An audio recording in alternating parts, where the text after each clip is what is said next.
News every 15 minutes, weather every 10, and sports twice an hour. Newstalk, KGVO, AM 1290 and 101.5 FM. You're listening to Montana Morning with Peter Christian. Still no arrest in the Lolo double homicide. Good morning, everyone. Montana Morning. It's Wednesday, January 11th, 2017. Right now the sky's cloudy. It's 13 degrees. Roads throughout western Montana after some overnight snow, about 1 to 3 inches, are reportedly snow-packed and icy with reduced visibility due to some blowing snow. There's a little bit windy out there, so the wind chill factor is down around 4 degrees below zero. And there is a winter weather advisory until 11 o'clock this morning. Our newscast is sponsored by Western States Cat, with things you'll need all winter, like great deals on batteries and antifreeze. As of Tuesday evening, the identities of those involved in a double homicide west of Lolo on Monday, including the victims and the suspect, have not yet been released. Sheriff T.J. McDermott said the suspect was talked into surrendering. When deputies arrived on scene of the shooting, they made contact with the male who was involved in the shooting. After a short amount of time, they were able to negotiate his surrender to law enforcement. He was detained, and he participated in an initial interview with detectives early into the morning. McDermott said detectives are gathering evidence and continuing to interview the suspect. Our detectives are continuing to interview him. He is cooperating with detectives and providing an account, at least his account, of what occurred that led up to the shooting and the death of both the adult male and female inside the residence. McDermott said he believed a handgun was seized as evidence from the scene. The identities of all involved will be released when the investigation is complete. Suicide has plagued Montana for decades, and the state often has more suicides per capita than any other. Last year, the number of suicides in Missoula County jumped another 15%, and one of those deaths involved a high school student in Seeley Lake. Next week, the Seeley Lake community will be gathering to discuss the problem of suicide with a special Say Something assembly designed to simultaneously address the issues of bullying and suicide. Missoula County Chief Deputy Coroner Jay Sticken was on Talkback yesterday. He said he's often the first to view the results of those tragedies. I'm the guy who walks into a room about the size of this studio where a young person's head is missing, and there's not a square inch on any wall that's not covered with biohazard. And I have to do an investigation, and I have to put them in a bag. And if we're lucky, we'll get to leave the bag unzipped and maybe a child's hand sticking out, because all the parent's going to get is to hold that cold, dead hand. And that's the reality of what it is in my world. Nationally, middle-aged men are the highest risk for suicide, but Missoula County Deputy Mike Sunderland said in Seeley Lake recently he's had tough conversations with many young people, including girls, even kids in elementary school. In a 2-week period just up in Seeley Lake, we had three instances where, students expressing their desire to commit suicide. This was a month ago. 12, 13 are the most recent ones.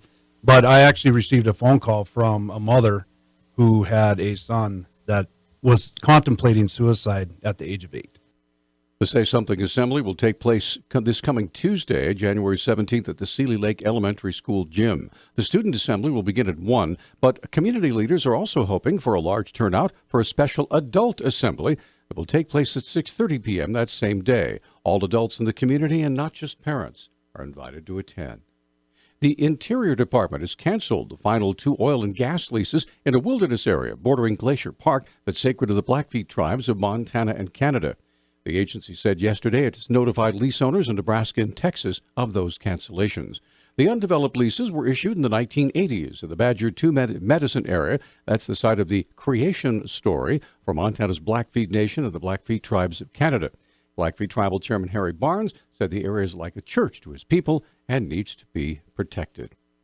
Missoula police were led on a high-speed chase through the Rattlesnake neighborhoods where a man is alleged to have almost run over 4 pedestrians.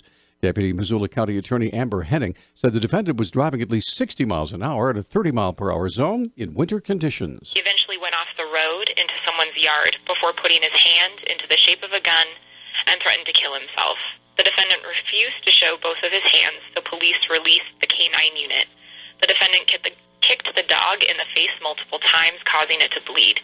He then resisted officers' efforts to arrest him and tried to bite them. According to Henning, a loaded syringe was found inside the defendant's vehicle. He had track marks all over his arm. He now faces multiple charges. Felony criminal endangerment, driving under the influence of a dangerous drug, fleeing or eluding a police officer, resisting arrest, harming a police dog, driving while suspended or revoked, failure to carry proof of liability insurance, unlawful display of fictitious plates, criminal possession of drug paraphernalia. Henning requested $75,000 bond, and the judge set bail at $50,000. Montana Republicans are tentatively targeting the first week of February to nominate a candidate for a special election to replace Congressman Ryan Zinke. Democrats aren't setting a date, but they are making preparations now to hold a nominating convention within a week of whenever Governor Steve Bullock calls for a special election. The winter's been a tough one in Missoula for both snow and freezing temperatures. National Weather Service meteorologist Bob Nestor says over the past 30 days, we've received more snow than all but 1 year. Put all this together, and I'm sure folks remember the Christmas of 96, 97. During this 30-day period, December 9th through yesterday, they had 53.3 inches of snow. But right on its heels, or not even on its heels, but second was 35.1 inches of snow, and that was this year, 2016-17. Those records go back to 1893. This year brought not just snow, but blasts of Arctic cold from Siberia and Canada that kept things on ice. Temperatures are pretty cold, and 1948 and 49, which happens to be our coldest entire winter on record, the average temperature was only 8.9 degrees. Well, this year, our average temperature was 13.9 degrees, which makes us as the sixth coldest period on record for that time frame. The coldest days we still have some very frosty nights ahead. He said next week, things should warm up. Our news talk time now is 6:12. News Talk, KGVO. Missoula's official weather station. A chance of snow in the Bitterroot Valley as we head through the rest of the morning, and gusty winds out of Hellgate Canyon will make it feel like 10 below or colder this morning, so you want to bundle up. High today right around 16 and sub-zero lows tonight. I'm meteorologist Matt Gray for the NBC Montana Severe Weather Alert Team.